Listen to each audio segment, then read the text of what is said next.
तो दोस्तों, जैसा आप सब जानते हैं, द न्यूज़ अरीना बस पॉलिटिकल खबरें नहीं बताता। हम साथ ही साथ इसमें स्पोर्ट्स भी कवर कर रहे हैं और आज हम अपना पहला वीडियो रिलीज़ कर रहे हैं। हम अपनी पहली वीडियो रिलीज़ कर रहे हैं जिसमें हम स्पोर्ट्स के बारे में बात करेंगे।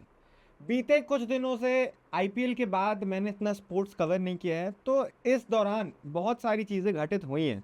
आईपीएल के टाइम हमने पूरा फोकस जो है आईपीएल के क्रिकेट को दिया था। बहुत मज़ेदार क्रिकेट खेला गया था और आरसीबी ने वहाँ पे बैक टू बैक टाइटल जीत के अपने फैंस को बहुत खुश खुश किया था भाई। लेकिन अब जो है इंडियन क्रिकेट की बात आ चुकी है। इंडियन क्रिकेट वापस से उन्होंने ब्लू कलर डॉन करना शुरू कर दिया है, क्रिकेट उन्होंने खेलना शुरू कर दिया है, लेकिन परफॉर्मेंस वैसी नहीं आ रही है।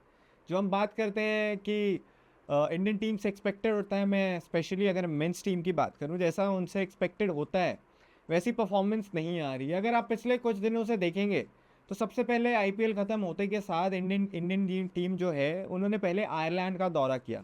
उस आयरलैंड के दौरे में बहुत हाइप बनी थी। क्यों? क्योंकि उसमें हमने शामिल किया था कुछ यंगस्टर्स को, कुछ ऐसे यंगस्टर्स को जो आईपीएल में बहुत अच्छा परफॉर्म करते आ रहे थे। वैभव सूर्यवंशी का आप सबने नाम सुना होगा, जिन्होंने आईपीएल में सबसे ज़्यादा रन बनाए, ऑरेंज कैप जीता, सबसे ज़्यादा स्ट्राइक रेट के साथ वहाँ पे रन बनाया था उन्होंने। और उनको लेकर बहुत हाइप, मतलब पूरी ऑडियंस बहुत हाइप्ड अप थी, मीडिया वाले बहुत हाइप्ड अप थे।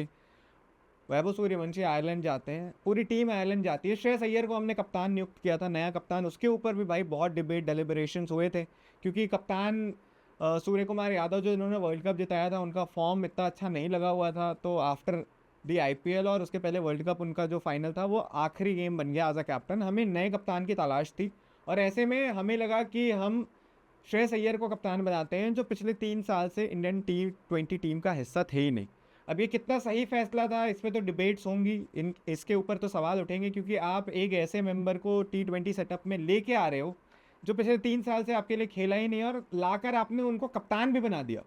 तो इसके ऊपर सवाल था। उसके अलावा आपके पास जो अदर कैंडिडेट्स थे, आप संजू सैमसन की बात कर लें, जिनका वर्ल्ड कप इतना अच्छा गया था, प्लेयर ऑफ द टूर्नामेंट बने थे। ईशान किशन का दूसरा नाम था जो एक ऑप्शन हो सकते थे। लेकिन इन सब के परे हमने प्रेफर किया कि हम एक एक्सपीरियंस कप्तान को लेकर आएंगे, जिनको आईपीएल में कप्तानी करने का एक्सपीरियंस है, और हम उनको कप्तान नियुक्त करेंगे। ऐसे में जो हमारी शुरुआत हुई है उससे डिज़ास्टर शुरुआत की आप उम्मीद कर ही नहीं सकते। हम आयरलैंड जाते हैं और पहली बार हम आयरलैंड के खिलाफ एक मुकाबला हारते हैं, जो हमने पहला T20 खेला।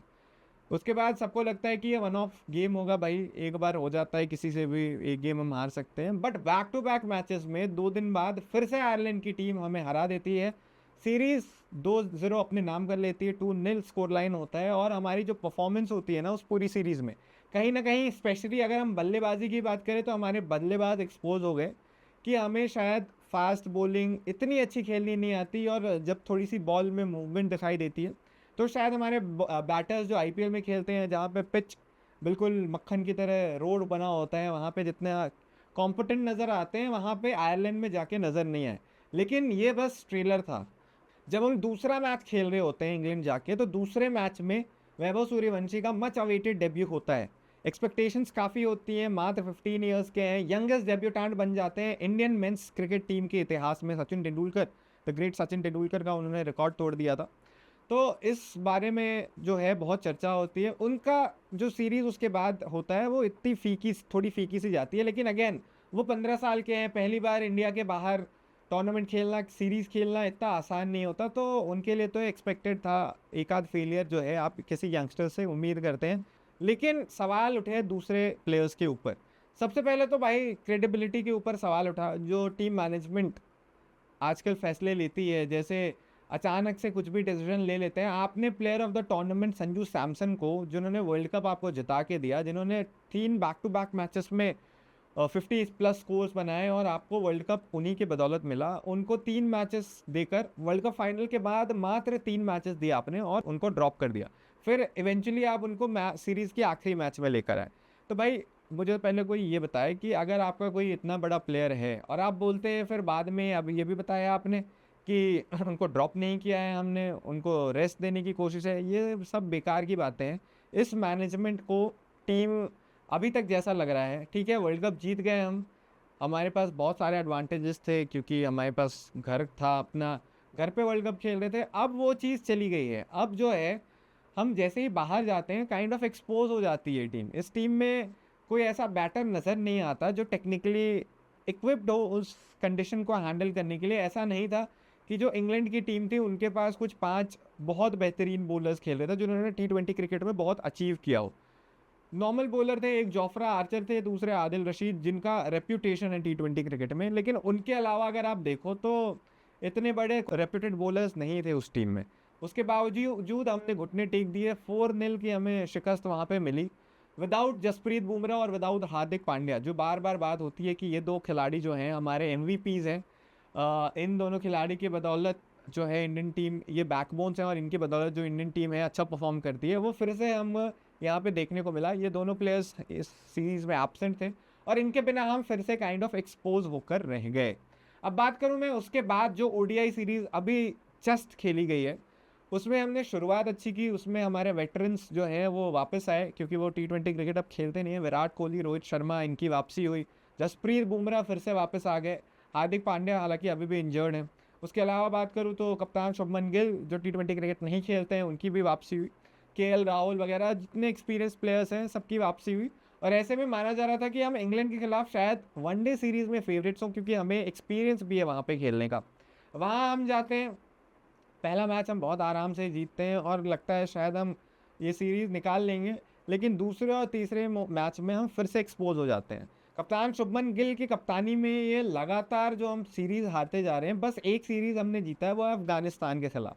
अफ़गानिस्तान आप सबको पता है इंडिया के, अगर आप कंपैरिजन में बात करें तो कहीं स्टैंड नहीं करती। बाकी ऑस्ट्रेलिया के खिलाफ हमने एक सीरीज़ खेली, वो हम हार गए, न्यूजीलैंड के खिलाफ घर पे हार गए, और अब जाकर हम पहली बार तो नहीं, दूसरी बार जब हमने बाहर टूर किया तो हम इंग्लैंड से भी वहाँ पे जाके हार गए। तो ये साफ साफ संकेत हैं कि 27 का जो वर्ल्ड कप है, अब मात्र उसमें कुछ 1 साल और 2-3 महीने का समय बचा है। ऐसे में जो हमारी अभी परफॉर्मेंस चल रही है, बहुत डाउट्स खड़े हो रहे हैं। सवाल नंबर 1 कि टीम इतना शफल क्यों कर रही है? अगर आपके लिए एक 1 to 5 के बैटर्स जो थे वो ऑलरेडी सेट थे, ऑलरेडी उनको क्रिकेट खेलना आता था, अनेकों मैचेस उन्होंने अपने बदौलत जिता रखे हैं, तो आपको उसको चेंज करने की ज़रूरत क्यों थी? अचानक से ईशान किशन का इंक्लूजन होना, ठीक है मैं मानता हूँ बहुत अच्छा करके आए हैं, IPL में बहुत अच्छा किया था, T20 क्रिकेट में बहुत अच्छा कर रहे हैं, लेकिन वनडे क्रिकेट में अचानक से उनकी एंट्री कराना, श्रेयस अय्यर जो ऑलरेडी इस्टेब्लिश नंबर 4 हैं, KL राहुल जो ऑलरेडी इस्टेब्लिश नंबर 5 हैं, इनके ऊपर आप उनको खिला रहे हो और बाकियों के भी पोजिशंस को ख़राब कर रहे हो। तो पहला तो मुझे लग रहा है कि टीम कॉम्बिनेशन में आपको समझ नहीं आ रहा। फिर आप देखो एक्सक्लूजन, जिन प्लेयर्स को एक्सक्लूड किया गया है इस टीम से, मोहम्मद शमी, ठीक है आपने उनको 2-3 साल हो गए, ऑलमोस्ट 1.5 साल से वनडे क्रिकेट नहीं खिलाया, 2-3 साल से आपने उनको टेस्ट क्रिकेट नहीं खिलाया।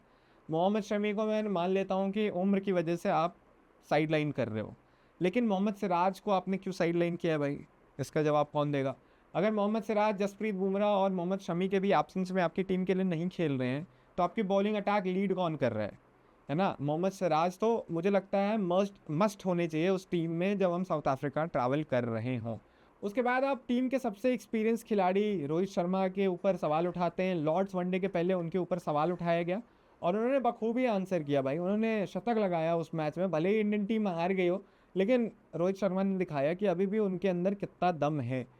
तो आप सबसे सीनियर खिलाड़ी को गारंटी नहीं करते प्लेस, आप टीम में ज़बरदस्ती छेड़खानी करते हो, आप डोमेस्टिक प्लेयर्स ऐसे चुनते हो। ठीक है गुरनूर बरार ने अच्छी परफॉर्मेंस दी थी, मैं समझ रहा हूँ, लेकिन गुरनूर बरार ने रेड बॉल में अच्छी परफॉर्मेंस दी थी। IPL में भी उनको वाइट बॉल में कोई क्रिकेट नहीं खिलाता, कोई भी प्लेयर, कोई भी टीम जो है, गुजरात टाइटंस के लिए वो खेलते हैं, उनको IPL में भी वाइट बॉल में प्रेफर नहीं किया जाता। तो गुरनूर बरार को आप वनडे खिला रहे हो, उसके अलावा मतलब आपके फैसले ऐसे ऐसे रहे हैं। वॉशिंगटन सुंदर, सबसे बड़ा सवाल ये कि वॉशिंगटन सुंदर को आप ज़बरदस्ती सारे वाइट बॉल के मैचेस खिलाते हो। रेड बॉल के स्पेशलिस्ट हैं, रेड बॉल के बहुत बढ़िया क्रिकेटर हैं, लेकिन आप ज़बरदस्ती उनको वाइट बॉल के मैचेस खिलाते हो, और उनकी जो स्किल्स हैं नहीं, उनके ऊपर आप कोशिश करते हो कि उन स्किल्स को ठीक किया जाए।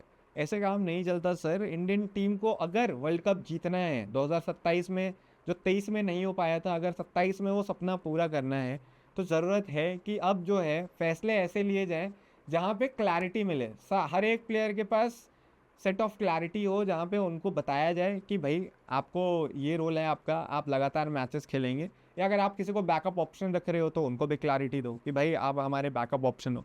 ऐसे नहीं चलता भाई कि आप एक मैच के बेसिस पे किसी को आपने ड्रॉप कर दिया, फिर किसी को इंक्लूड कर दिया, बैटिंग पोजीशन से बार बार छेड़खानी कर रहे हो, ये सुनने में अच्छा लगता है ये सब, लेकिन प्रैक्टिकली आप बात करो तो ये आपके लिए लॉन्ग रन में भाई बहुत आपके लिए आपकी पूरी टीम को डिसरप्ट कर देता है, और वो उसका परिणाम हमें देखने को मिल रहा है कि हमें रिजल्ट्स लॉन्गर फॉर्मेट्स में नहीं मिल रहे हैं। ना हम वनडे फॉर्मेट में रिजल्ट्स प्रोड्यूस कर पा रहे हैं, ना ही हम टेस्ट मैचेस में रिजल्ट्स प्रोड्यूस कर पा रहे हैं। तो अब ज़रूरत है कि इंडियन टीम जो है थोड़ा सा जाग जाए। और भी चर्चाएं होंगी। अब तो ये पहला वीडियो था तो मैंने अभी आपको एक पूरा ग्लिम्स दे दिया कि अभी क्या चल रहा है। मैंने काइंड ऑफ समराइज़ करने की कोशिश की कि इंडियन टीम में अभी क्या चल रहा है। अभी इस पे हर एक मुद्दे पे हम अच्छे से बात करेंगे, लॉन्ग वीडियोस निकालेंगे हर एक टॉपिक को जो है डिस्कस करते हुए। अभी के लिए अगर आपको वीडियो पसंद आया हो दोस्तों तो वीडियो को लाइक करें और वीडियो को शेयर करें, और उससे भी ज़्यादा ज़रूरी ये है कि आप चैनल द न्यूज़ अरीना को सब्सक्राइब करें, ज़्यादा से ज़्यादा सब्सक्राइब करें। आपने पहले कुछ वीडियोस को बहुत सारा प्यार दिया और मैं उम्मीद करता हूँ आगे जाते हुए भी आप ऐसा ही प्यार देंगे। फिलहाल के लिए मुझे दीजिए इजाज़त और देखते रहिए हमारे चैनल को।